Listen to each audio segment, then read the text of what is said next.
If people want to identify in a particular way, I think that's entirely up to them, and I don't think it's anyone else's business. However, when that identity becomes the basis for a claim on the rest of us, that is on the state or on the taxpayer, we all have to be concerned, and that seems to me to be the difference.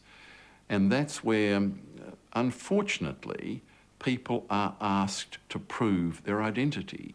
Doug Maynard is bitter about what he sees as the headlong rush to jump on the funding bandwagon.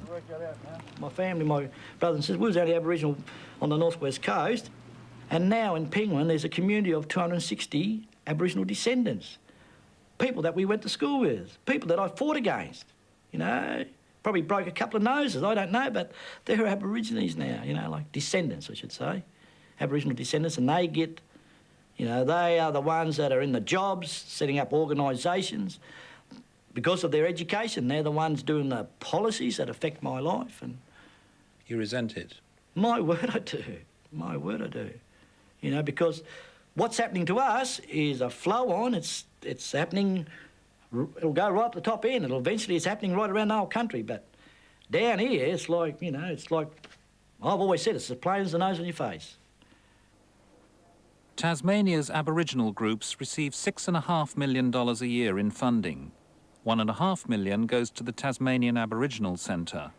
The TAC's accounts show substantial amounts of cash in the bank, and its assets include more than $1 million worth of motor vehicles. When you're talking about millions of dollars sitting in bank accounts earning interest, it does raise some queries, I think. While the TAC gets the lion's share of cash, money goes to a plethora of other groups and salaried officials. John Clark is regional chairman of ATSIC, the body which decides how much funding each Aboriginal group gets. The post pays him $78,000 a year. Clark's ancestry was questioned in the 1997 court case, but he says his father told him he was Aboriginal when he was 21. What did he tell you? That we were Aboriginal. Yeah, that was like, I mean, and my grandmother also informed me over a period of time of our Aboriginal heritage. But you've been challenged about that repeatedly, haven't you? I've been there, done that, mate, bought the T-shirt and wore it out. That's just a fact of life. That's just part of the politics. Clark lives on Flinders Island, but his father's family came from the Huon Valley. He heads up the Flinders Island Aboriginal Association, which manages a substantial farm owned by the Indigenous Land Council.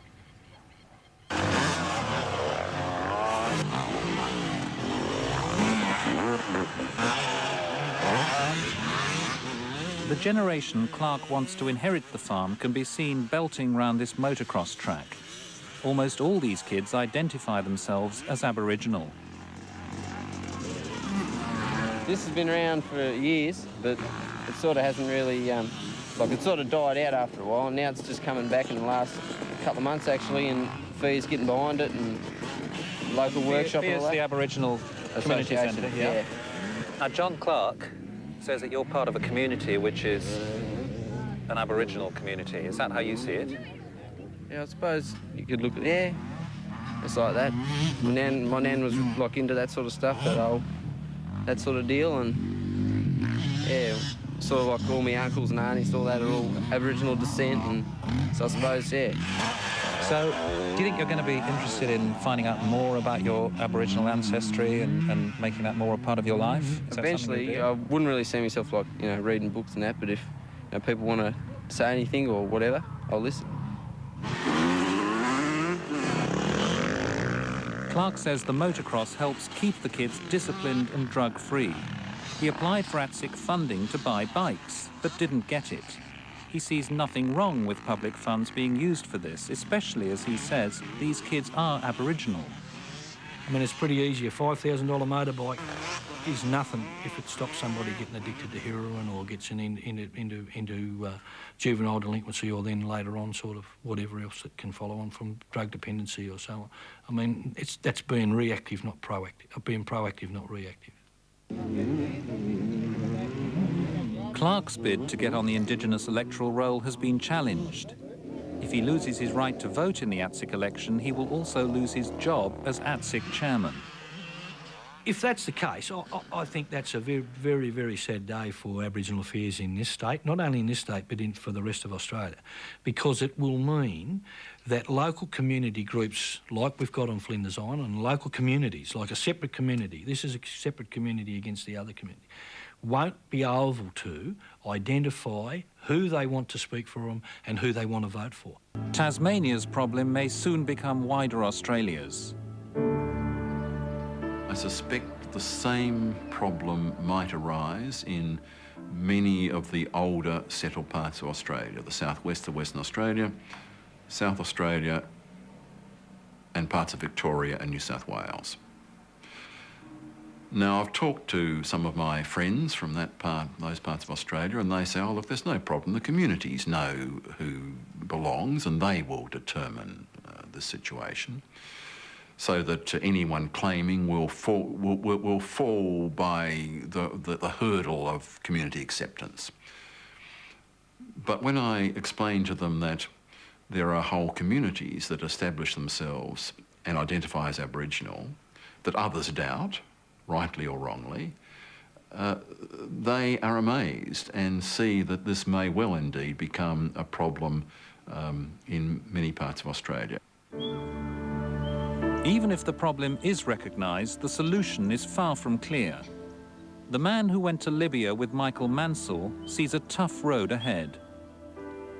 The hardening of the doors into Aboriginal communities will come, and it's a phase that we're going to be faced with for quite a period, I believe. We can't afford to sit back and leave this door half open and only check it every now and then. Debbie Oakford, who's worked for a number of Aboriginal bodies, now thinks all funding for Tasmania's Indigenous groups should be stopped. I have thought long and hard for a long time, how could it be fixed or a solution came about? How could I get a solution for this? And I thought, well, if there was no funding, there'd be nobody to argue with, no greed, and everybody would live as one happy family. Hopefully. Well, yeah. Blackfella, Whitefella, it doesn't matter what your colour, as long as you're a true fella, as long as you're... The passionate debate in Tasmania has failed to answer one fundamental question.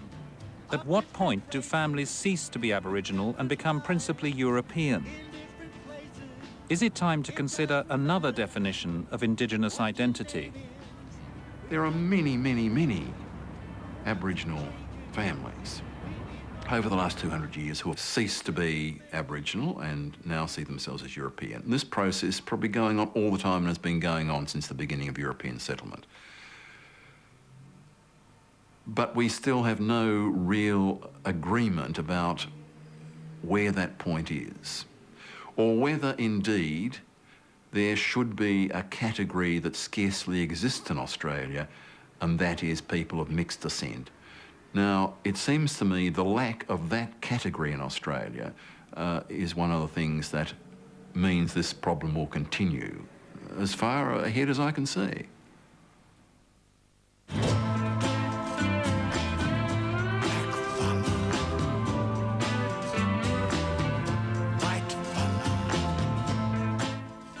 You can join an online discussion including Cassandra Pybus, Kay McPherson and reporter Quentin McDermott from 9:30 tonight Eastern Time at abc.net.au/4corners.